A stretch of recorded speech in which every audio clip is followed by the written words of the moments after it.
reported to have said. Meanwhile, it is not known whether the withdrawal of the deal will affect the visit of the Korean Prime Minister Shungun Chan, who is to visit here next month to cut short for the project to comment. It's your community watch on Focus 9431406. You type F, leave a space and follow with your message. STX due was not sent to Parliament. Sent to Parliament ignoring advice from the Attorney General, according to Works and Housing Minister Alban Sumana Bagwe. Let's begin with George Ajay. I'll continue to say our brethren in power, like that's the NDC government, that should build upon their trust. Seriously, they should let people who have trust and believe in their government. And I think if they are able to hammer on that, I think Ghana is going to grow from strength to strength. Because people are gradually losing interest in whatever they are doing, and people do not have trust in whatever they are doing. Now let's come to this STS housing deal. It's not only about the opposition party, that's the New Patriotic Party, that stated it. Greda started it. I think Dankwa Institute started it. Greda hammered on it. A whole lot of people came out to tell them that this deal, actually Ghanaians really want a place to lay their head, but they should consider that we could have other alternative to this deal. But the deal was rushed through and presented to Parliament. That the question that I'd wanted to ask if I had the opportunity was, they said they were going to build 200,000 unit housing across the country, which is bigger than Kumasi. If they are going to build, that is 200,000 units can occupy the whole Kumasi, the space of Kumasi. And therefore, we should know as citizens in this country the land, because we know in the agreement that we are going to give them land. And which land are we going to take? These are lands that the government have already taken from our chiefs, and therefore there should be some kind of compensation to these chiefs. So who is going to pay this amount of money to the chiefs? Is it STS or is Ghana government that's going to pay? I've heard that they are not going to be taxed upon anything that they are going to do in this country. They are not going to be taxed. Even our Ghana Blasters who went to play for the country with their winning bonus, people were claiming that they should pay tax on what they've received. This STS Korean company was going to work in this country, and they were not going to be taxed upon anything, either what they were going to import. Is that what you've heard? Or it's not that. That was what was in the documents. Okay. That was what was in the agreement. One, the bill that they took to Parliament was estimated that was 30,000 unit housing for our security services. After you are taking a bill to Parliament, which it's about 200,000 unit houses, and you take a bill of 30 out of the 200,000 and present it to parliamentarians. Meanwhile, we know it's 200,000. So which one were they going to accept? Are they going to accept the 30,000, or they were accepting the 30,000 and it was going to cover the rest 200,000? There was something fishy over there. Because if you are going to build a house 200,000 in 5 years, and that you present 30,000 units to Parliament, that they should deliberate on that. The rest 170,000, when will they take that back to Parliament? And if the government signed to it, seriously, we've already signed, and there was nothing that Parliament could do about it. And therefore, why should you take 30,000 out of this 200,000 to Parliament? And what is in the document is that government is going to have 90,000. The 90,000 not for free. Government is going to buy the 90,000. STS housing deal is with HFC and Ghana government, but HFC does not have any direct contribution to whatever is going to happen. They are just going to sell the house on behalf of government and STS Korea, right? But what we heard was that STS was capable of raising fund. That was the reason why we gave the deal to them. And now when they were going to raise fund, it was the government of Ghana who was going to grant them that loan of $1.5 billion. That's, they name it STS Ghana. Since when? Since when did STS had a branch in this country? Since when did the STS Korean company now tend to be a Ghanaian company, that STS Ghana is now demanding that the government grant them about $1.5 million to start this kind of investment in this country? Which government have guaranteed that is going to buy 90,000 of that building, then the rest of 110 will be sold by the STS Korean government.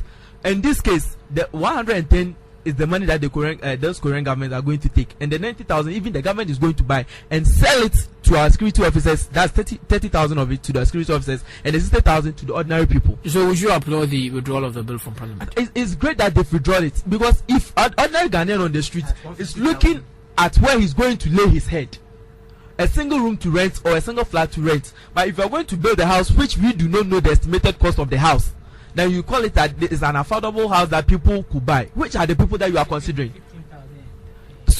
You are talking about social welfare. That this is a government that believe in the social democracy. We believe in social democracy. That we believe in the idea of the masses. People are now sleeping under the interchanges. Go to Asafo now. People are now laying comfortable over there. Don't have a place to lay their heads. Just to get about 100,000 parents in a month to earn an accommodation. Don't have it. And you are telling me that this is an affordable house that we should go. And MPP started an affordable housing over there, which have been abandoned at Asokoremanpo over here. We are witness to that. So what kind of policies that we all know that we need housing, but if you abandon another house that the government has started, then you are going to continue with another deal that which according to Dan Quincy, you are going to lose about 4.5 billion cedis if we are supposed to give this contract to Grader, a Ghanaian company.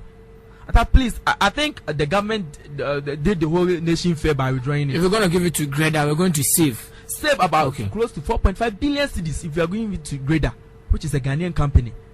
And therefore, we should definitely, even if they are not going could you go through the list, compare the quality possibly Korea is going to give us relative to Grader? What we knew was that they were going to raise this loan by themselves, and that the Ghanaian company, they do not talk about the quality of what they were going to present to the nation, but what they talked about was them having the ability to raise that money.